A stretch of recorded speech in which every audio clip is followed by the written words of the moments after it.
Hello everyone. स्वागत है आपका वेदांत क्लासेस के इस ऑनलाइन प्लेटफॉर्म पे। कल की क्लास में कल जो हमारे साइंस का सेशन रहा था उस क्लास के अंदर हम लोग जो है अंतःस्रावी ग्रंथियों को पढ़ रहे थे।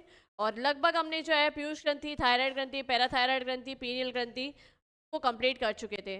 आज जो है हम बाकी दो बची जो हमारी और अंतःस्रावी ग्रंथियाँ हैं उनके बारे में पढ़ लेते हैं, लाइक जैसे थाइमस ग्रंथि और एड्रिनल ग्रंथि। तो चलिए सबसे पहले बात करते हैं थाइमस ग्रंथि पे। थाइमस ग्रंथि की बात करें तो थाइमस ग्रंथि कहाँ स्थित होती है हमारे शरीर के अंदर? अगर थाइमस ग्रंथि की बात की जाए तो ये थाइमस ग्रंथि जो है हमारे हृदय के बिल्कुल पास, चेस्ट के बिल्कुल बीचों बीच स्थित होती है। ठीक है, और होती पीछे की साइड में है ना। अब इस थाइमस ग्रंथि का एक सबसे बड़ा ही इंटरेस्टिंग तथ्य है कि ये जो थाइमस ग्रंथि होती है इसको बाल्यावस्था की ग्रंथि भी कहते हैं। अब इसको बाल्यावस्था की ग्रंथि क्यों कहते हैं? कि ये ग्रंथि क्या करती है कि जैसे ही एक बच्चे 12 से 14 वर्ष की उम्र में प्रवेश करता है तो 12 से 14 वर्ष की उम्र में ये एक्टिव होती है, क्योंकि बाल्यावस्था होती है हमारी, है ना। उस समय ये सक्रिय होती है और सक्रिय होकर अपने हार्मोन को रिलीज कर देती है। और जब अपने हार्मोन को रिलीज कर देती है और उसका हार्मोन जो उसका कार्य होगा उसके कार्य को कर देगा, फिर ये थाइमस ग्रंथि क्या है, बिल्कुल एक धागे संरचना जैसी रह जाती है और पीछे रीढ़ की हड्डी की तरफ बिल्कुल धागे नुमा संरचना की जैसे रह जाती है, निष्क्रिय होके। मतलब ये एक ही बार सक्रिय होगी, एक ही बार अपने हार्मोन को रिलीज करेगी और उन हार्मोन से अपना कार्य करवा लेगी और उसके बाद में ये निष्क्रिय हो जाती है। यानी हम कह सकते हैं कि ऐसी ग्रंथि जो बाल्यावस्था तक ये हमारे शरीर में सक्रिय रह के कार्य करती है, बाकी पूरे जीवन ये हमारे शरीर के अंदर निष्क्रिय रह के मतलब निष्क्रिय हो जाती है। ठीक है, चलिए देखो, इसे बाल्यावस्था की ग्रंथि कहेंगे, इसे बाल्यावस्था ग्रंथि भी कहते हैं, क्योंकि ये ग्रंथि 12 से 14 वर्ष की उम्र तक ही सक्रिय रहती है और अपने हार्मोन को रिलीज करती है। अब इस हार्मोन को भाई बाल्यावस्था तक ही क्यों रिलीज करती है? क्योंकि देखो कि अगर मैं बात करूं तो हमारे शरीर के अंदर इसका जो हार्मोन रिलीज होता है वो हार्मोन कहलाता है थाइमोसिन। और उस थाइमोसिन हार्मोन का मेन कार्य क्या है? डब्ल्यूबीसी का निर्माण करना। और हमारे शरीर में डब्ल्यूबीसी क्या कार्य करती है भाई? हमारे शरीर में डब्ल्यूबीसी जो है प्रतिरक्षा का कार्य करती है ना, प्रतिरक्षा तंत्र के समान हमारा कार्य करती है। यानी कोई जीवाणु जैसे लाइक बैक्टीरिया या विषाणु कोई हमारे शरीर में प्रवेश करेगा तो उस जीवाणु या विषाणु को पहचान कर उसको वहां से नष्ट करने का काम करती है डब्ल्यूबीसी। तो सबसे पहले इस थाइमोसिन हार्मोन के स्रावन से हमारे शरीर के अंदर क्या होगा भाई? डब्ल्यूबीसी का निर्माण होता जाएगा। साथ ही साथ में ये डब्ल्यूबीसी के निर्माण के पश्चात उन डब्ल्यूबीसी के काम को भी विभेदन कर देता है। भाई डब्ल्यूबीसी होती है ना, जैसे ल्यूकोसाइट होती है, एरिथ्रोसाइट्स होती है ना, डब्ल्यूबीसी भी 3 प्रकार की होती है। तो उन तीनों डब्ल्यूबीसी के कामों का विभेदन कर देगा। जैसे एक डब्ल्यूबीसी होती है जो एंटीबॉडी का भक्षण करती है, एक डब्ल्यूबीसी होती है जो जीवाणु या विषाणु के जो हमारे शरीर में प्रवेश करते हैं उनको पहचानने का काम करती है। तो सब अलग-अलग डब्ल्यूबीसी के अलग-अलग काम होते हैं। तो उनके कार्यों का विभेदन कर देती है भाई, उनको अपना काम सौंप देती है। काम सौंपने के बाद में वो डब्ल्यूबीसी अपने काम को करेगी, ठीक है। साथ ही साथ एंटीबॉडीज का निर्माण करने वाला काम भी कर देती है। तो मेनली इस थाइमोसिन हार्मोन की वजह से हमारे प्रतिरक्षा तंत्र जो है उसके कार्य प्रॉपर रूप से शुरू हो जाते हैं, हमारा प्रतिरक्षा तंत्र मजबूत हो जाता है। तो एक बच्चे के जन्म से लेकर उसकी 13-14 वर्ष की उम्र तक जो है पूर्णतः सारी डब्ल्यूबीसी का निर्माण हो जाता है और डब्ल्यूबीसी रूप से कार्य करने होती है, वो कार्य कर चुकी होती है, उनके कार्यों में विभेदन हो चुका है। ये एक पैटर्न बन जाता है उनका 13 से 14 वर्ष की उम्र तक, ठीक है। तो यहाँ तक कि भाई एक 13 से 14 वर्ष की उम्र में बाल्यावस्था में प्रवेश करते तक बच्चे का प्रतिरक्षा तंत्र मजबूत, ठीक है। तो बस वही तक ये थाइमस ग्रंथि काम करती है, उसके बाद ये निष्क्रिय हो जाती है और एक धागे की संरचना जैसे हमारे रीढ़ की हड्डी के अंदर बनी रहती है। समझ में आ गई ये बात? यानी 13 से 14 वर्ष की उम्र के बाद में ये थाइमस ग्रंथि हमारे शरीर में कार्य नहीं करती, क्योंकि उससे पहले हमारा क्या बन जाता है? इम्यूनिटी सिस्टम बन चुका होता है, प्रतिरक्षा तंत्र बन चुका होता है।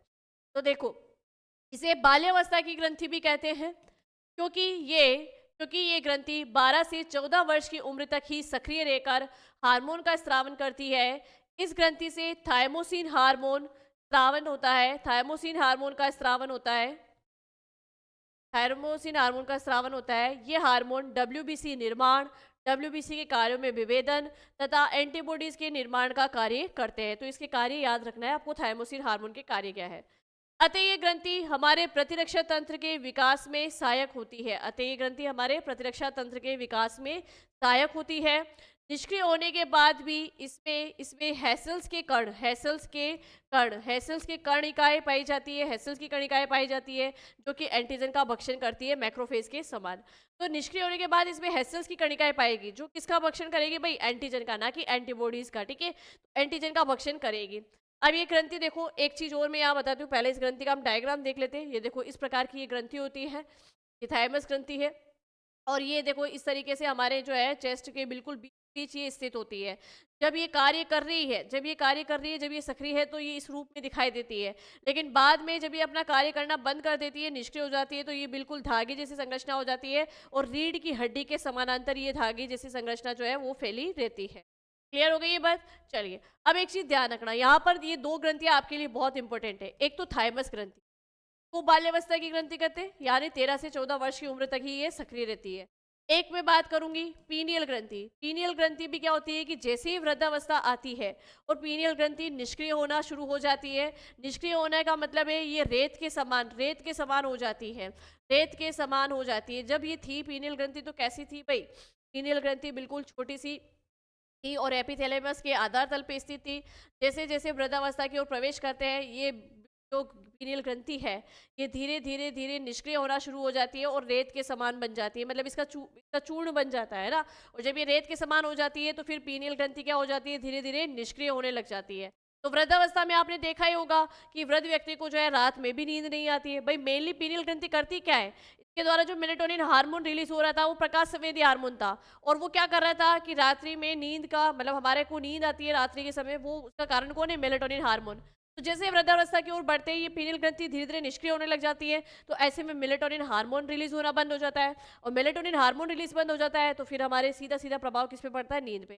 तो वृद्ध व्यक्तियों को आपने देखा ही है कि उनको नींद कम आती है, नींद इतनी ज्यादा नहीं आती, उसका कारण है पीनियल ग्रंथि का निष्क्रिय होना। तो ये 2 ही ग्रंथियां हमारे शरीर में ऐसी है, एक तो थाइमस ग्रंथि जो एक इसकी लिमिट है 13 से 14 वर्ष की उम्र तक सक्रिय रहेगी, उसके बाद में ये निष्क्रिय होकर धागे की समान संरचना जैसी रह जाती है। और ये पीनियल ग्रंथि जो वृद्धावस्था आते ही निष्क्रिय हो जाती है और रेत के समान मतलब रेत की बुरादे के समान ये बन जाती है। तो इन 2 को आपको याद रखना है। ठीक है, थाइमस ग्रंथि और थाइमस ग्रंथि के कार्य हमने देख लिए हैं। नेक्स्ट आगे बढ़ते हैं, अब आती है एड्रिनल ग्रंथि।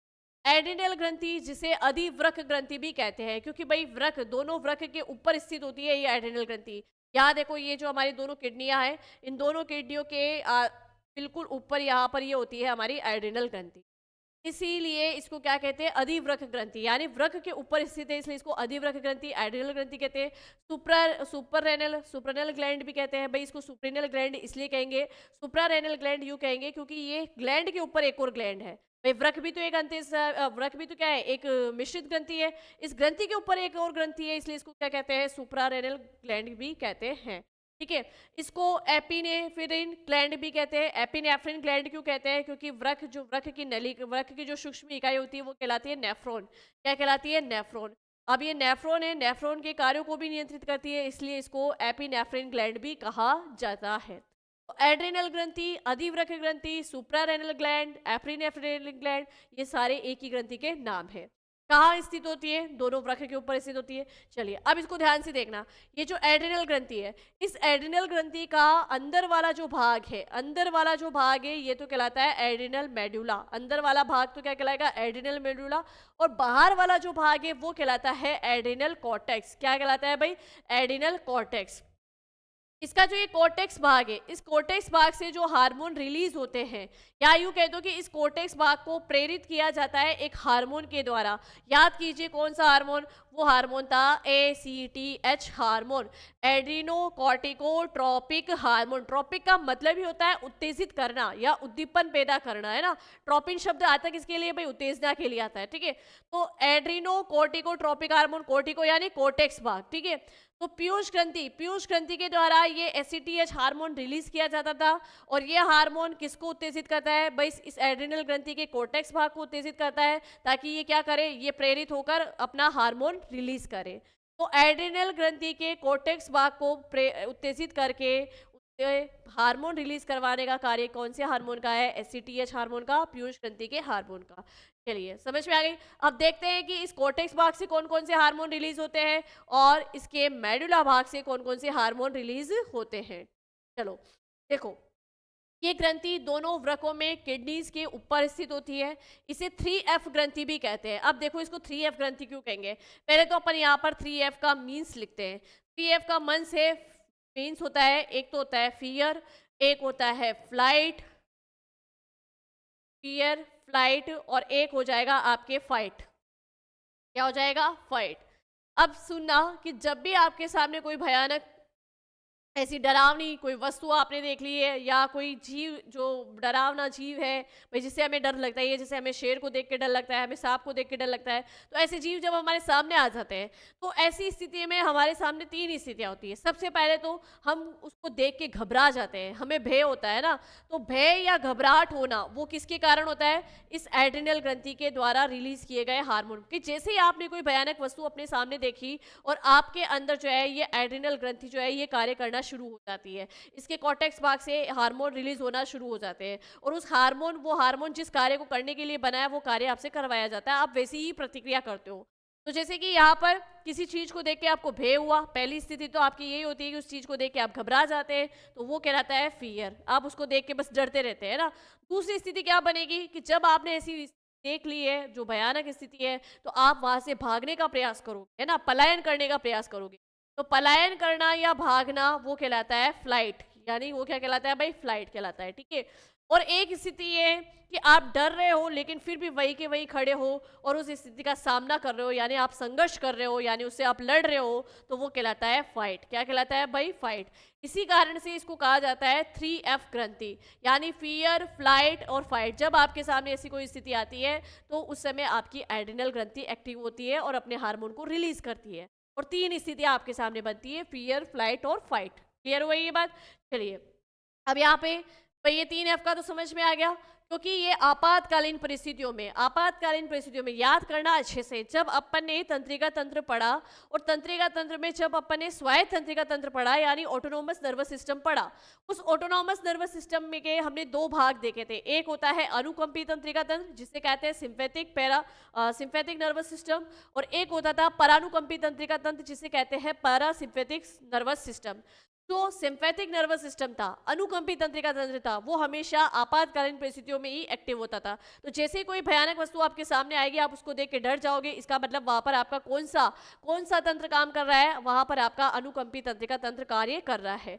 उस अनुकंपी तंत्रिका तंत्र के साथ में और कौन कार्य कर रहा है? उसमें कौन कार्य कर रहा है? एड्रिनल ग्रंथि, और इससे रिलीज होने वाले हार्मोन कार्य करते हैं, ठीक है। चलिए, और जो परानुकंपी तंत्रिका तंत्र था, पैरासिम्पैथिक नर्वस सिस्टम था, वो क्या करता है? वो आरामदायक स्थिति में होता है। जब इस स्थिति से आप वापस सामान्य अवस्था में आओगे, भाई आपको देख के घबराहट हुई और फिर कुछ देर बाद जब वो वस्तु या वो कारण वहां से हट गया जिससे आप डर रहे थे, उसके बाद आप धीरे धीरे क्या हो जाते हो? सामान्य। और उस सामान्य स्थिति में जो आपका तंत्र काम करता है वो कौन सा है? वो है परानुकंपी तंत्रिका तंत्र, पैरासिम्पैथिक नर्वस सिस्टम, ठीक है। चलिए, तो इस ग्रंथि को 3F कहने का कारण फियर, फ्लाइट और फाइट, क्योंकि आपातकालीन परिस्थितियों में ये ग्रंथि अनुकंपी तंत्रिका तंत्र के साथ मिलकर, यानी अनुकंपी तंत्रिका तंत्र का मतलब सिंपैथिक नर्वस सिस्टम, यहाँ आप लिख सकते हैं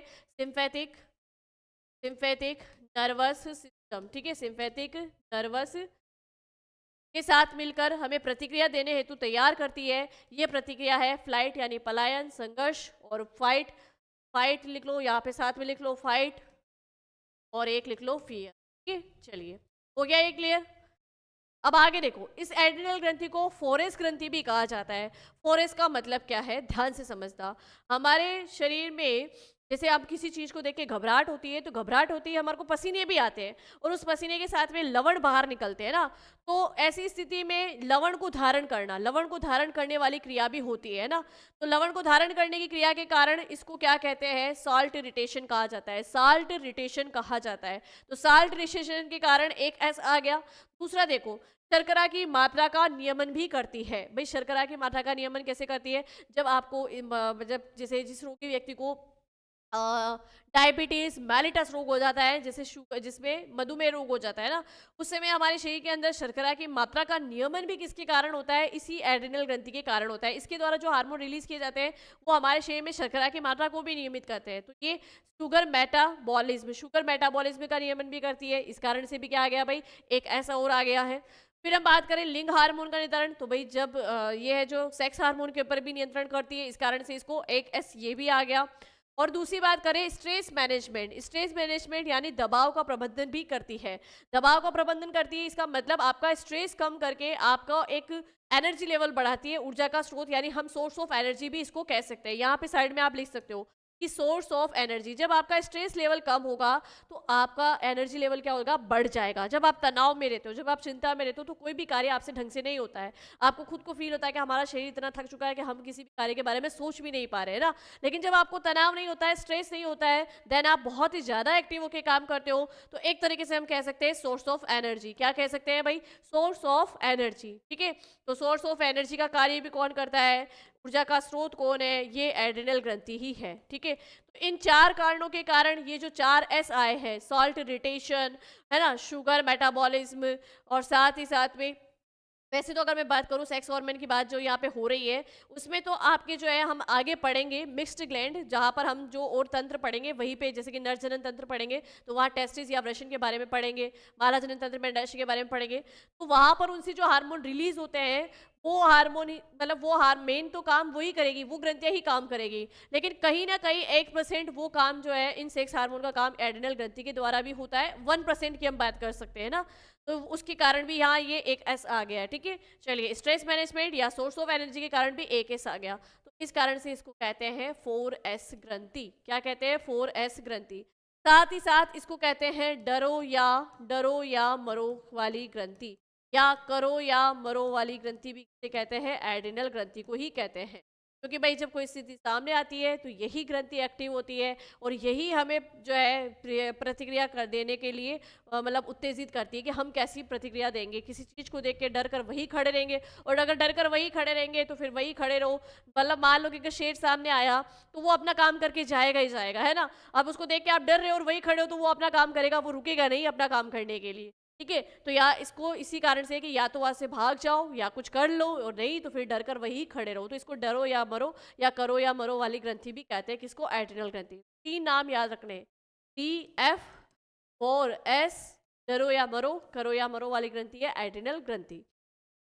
चलिए आगे बढ़े। अब आगे देखो, इसके द्वारा जो हार्मोन रिलीज किए जाते हैं उनके बारे में हम बात करते हैं।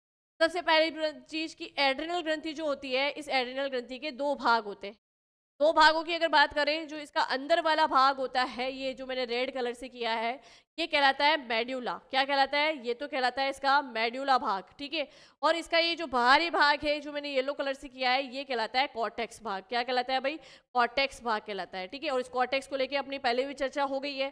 कॉर्टेक्स भाग, इसके लिए एक हार्मोन पीयूष ग्रंथि रिलीज करती है, वो कौन सा है, ACTH। कौन सा है भाई, ACTH। अब देखो इसके जो बाहरी भाग है, इस बाहरी भाग से कौन कौन से हार्मोन रिलीज किए जाते हैं। इसके बाहरी भाग यानी कॉर्टेक्स भाग, इस कॉर्टेक्स भाग को पहले उत्तेजित कौन करेगा, इस भाग को उत्तेजित करने का कार्य करता है ACH हार्मोन, एडिनो कार्टिकोट्रोपिक हार्मोन इसको उत्तेजित करता है। जब ये उत्तेजित हो जाता है तो ये प्रेरित होकर ये हार्मोन रिलीज करता है। कौन कौन से, एक तो मिनरेलो कार्टिकोकॉइड, मिनरेलो कार्टिकोकॉइड, या जिसे मिनरेलो कार्टिकोइड जो है ये हार्मोन की प्रकृति है, नेचर है ये हार्मोन का, है ना। एक्चुअल में हार्मोन तो कौन सा है, ये एल्डोस्टेरोन। यानी इस कोर्टेक्स भाग से एक हार्मोन रिलीज होता है और उसका नाम है एल्डोस्टेरोन। तो ये एल्डोस्टेरोन हार्मोन है, ये किस प्रकृति का है भाई, मिनरेलो कार्टिकोकॉइड हार्मोन की प्रकृति का है।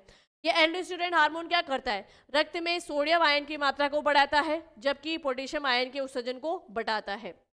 ठीक है, तो ये रक्त में सोडियम व पोटेशियम आयन की मात्रा को क्या करता है, बढ़ाता है। वो सोडियम आयन की मात्रा को बढ़ाएगा लेकिन पोटेशियम आयन के उत्सर्जन को बढ़ाएगा, यानी एक तरीके से पोटेशियम आयन का जो है मात्रा क्या हो जाएगी, कम हो जाएगी। ठीक है, तो रक्त के लिए जरूरी हो गया हमारे पास में कौन सा, एल्डोस्टेरोन हार्मोन। हम कह सकते हैं कि रक्त में सोडियम व पोटेशियम लवण के नियमन के लिए, रक्त में सोडियम व पोटेशियम लवण के नियमन के लिए निम्न में से कौन सा हार्मोन आवश्यक है, तो वो है एल्डोस्टेरोन हार्मोन, जो कि एड्रिनल ग्रंथि के कॉर्टेक्स भाग के द्वारा रिलीज किया जाता है, जो कि एक प्रकार का मिनरेलो कॉर्टिकोकॉइड प्रकृति का हार्मोन है। आगे बढ़ो, आगे देखो, नेक्स्ट इसका है ग्लूकेकॉर्टिकोइड हार्मोन। ग्लूकेकॉर्टिकोइड हार्मोन प्रकृति का हार्मोन वो होते हैं जो हमारे शरीर के अंदर शुगर का लेवल मेंटेन करते हैं ना। ग्लूको का मतलब ही क्या होता है भाई, शर्करा। ग्लूको का मतलब क्या है, शर्करा। तो ऐसे हार्मोन जो हमारे शरीर में शर्करा की मात्रा को नियमन करते हैं, वो ग्लूकेकॉर्टिकोइड प्रगति के हार्मोन होते हैं। कौन से हार्मोन होते हैं भाई, ग्लूकेकॉर्टिकोइड प्रगति के हार्मोन होते हैं। अब ऐसे हार्मोन कौन कौन से हैं, जैसे लाइक कॉर्टिसोल हार्मोन हो गया, लाइक कार्टिसोन हार्मोन हो गया, लाइक कार्टिकोस्टेरोन हार्मोन हो गया। तो कॉर्टिसोल, कार्टिसोन और कार्टिकोस्टेरोन हार्मोन, इन तीनों हार्मोन का एक ही काम है, रक्त में ग्लूकोज की मात्रा को बढ़ाते हैं। रक्त में ग्लूकोज की मात्रा को बढ़ाने का काम है।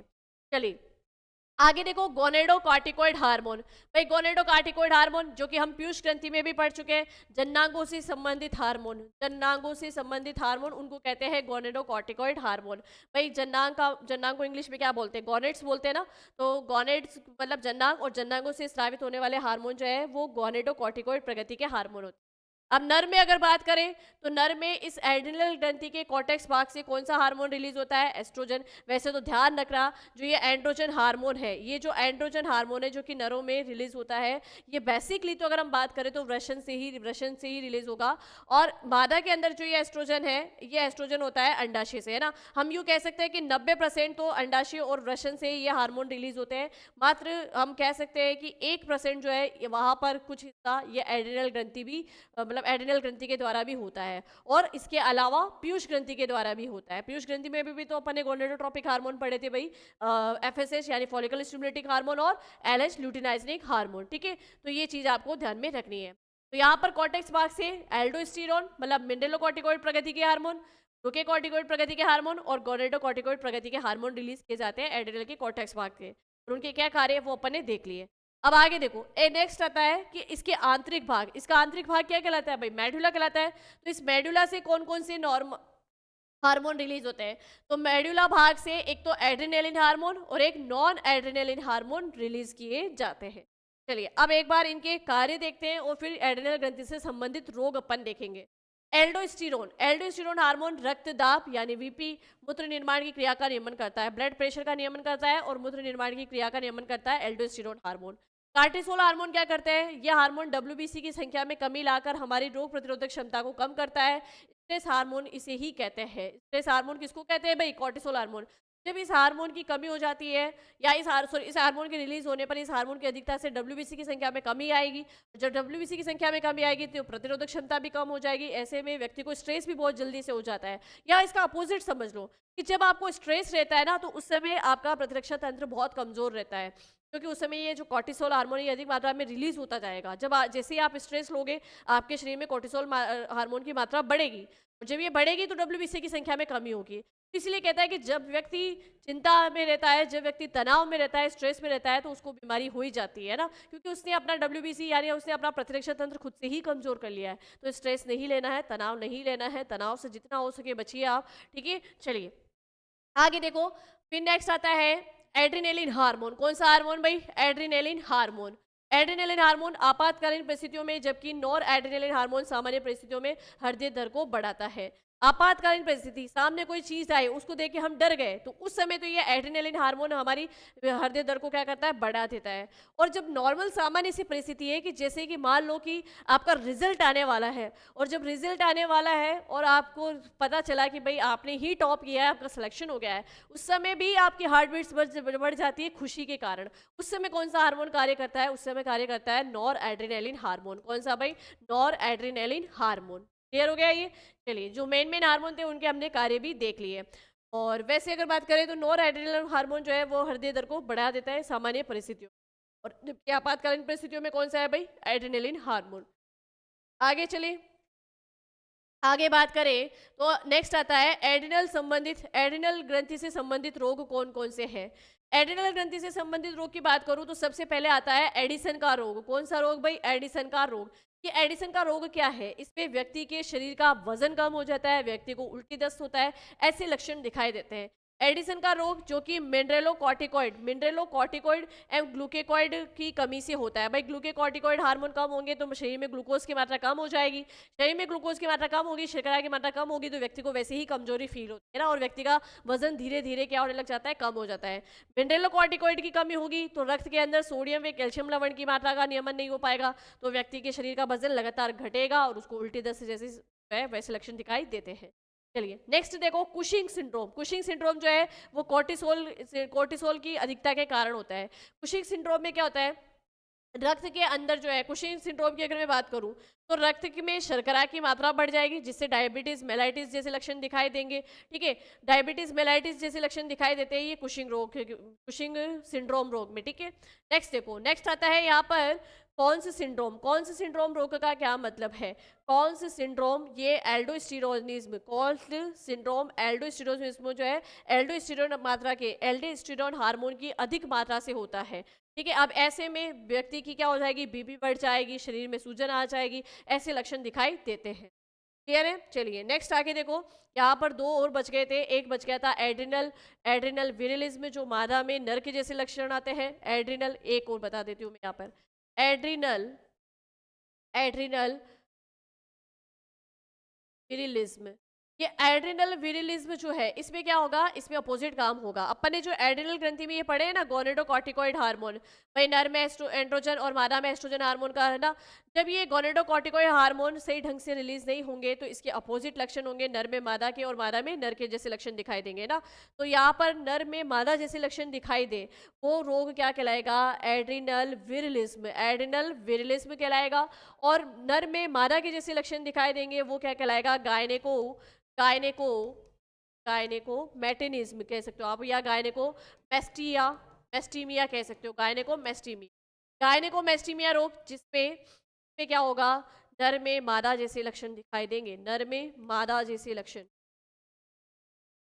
नर में मादा के लक्षण। ठीक है, और मादा में नर के लक्षण कौन सा है? एड्रिनल विरिटिज्म, एड्रिनल विरिटिज्म, मादा में नर के लक्षण। ठीक है, तो एड्रिनल ग्रंथि भाई स्वस्थ रहना बहुत जरूरी है, इसके द्वारा रिलीज होने वाले हार्मोन भी सही ढंग से कार्य करना जरूरी है, वरना अगर सही तरीके से कार्य नहीं करेंगे तो किस तरीके के लक्षण दिखाई देंगे वो अपन ने यहाँ पे देख लिए, ये प्रभाव भी अपन ने देख लिए। तो चलिए यहाँ पर जो बाकी हमारी दो अंतःस्रावी ग्रंथियाँ थी, ये ग्रंथियाँ भी हमने पूरी कंप्लीट कर ली है, यानी एक तरीके से हमने जो है अंतःस्रावी तंत्र कंप्लीट कर लिया है। ठीक है, और अब जो इसके अंदर मैंने जैसे बहिस्रावी ग्रंथियां पढ़ाई, तो जैसे कि बहिस्रावी ग्रंथियां अश्रु ग्रंथि, लार ग्रंथि, यकृत ग्रंथि, ये हम लोग पाचन तंत्र के अंतर्गत पढ़ लेंगे ना। और अग्नाशय ग्रंथि जो कि मिश्रित ग्रंथि है, अंडाशय वृक्क ये मिश्रित ग्रंथि है, ये हम जैसे जैसे आगे तंत्र पढ़ेंगे उन सब में उनकी चर्चा हो जाएगी, इसलिए यहाँ इस वाले टॉपिक में नहीं किया। इस वाला टॉपिक, ये वाला टॉपिक सिर्फ और सिर्फ अंतःस्रावी ग्रंथियों से रिलेटेड था। पे हमने सारी अंतःस्रावी ग्रंथियां, उनके द्वारा रिलीज होने वाले हार्मोन और उनके कार्यों के बारे में पढ़ा। चलिए, तो ऐसे ही पढ़ते रहिए, बढ़ते रहिए, बने रहिए वेदांत क्लासेस के साथ में। मिलते हैं हम हमारी नेक्स्ट क्लास में, तब तक के लिए थैंक यू।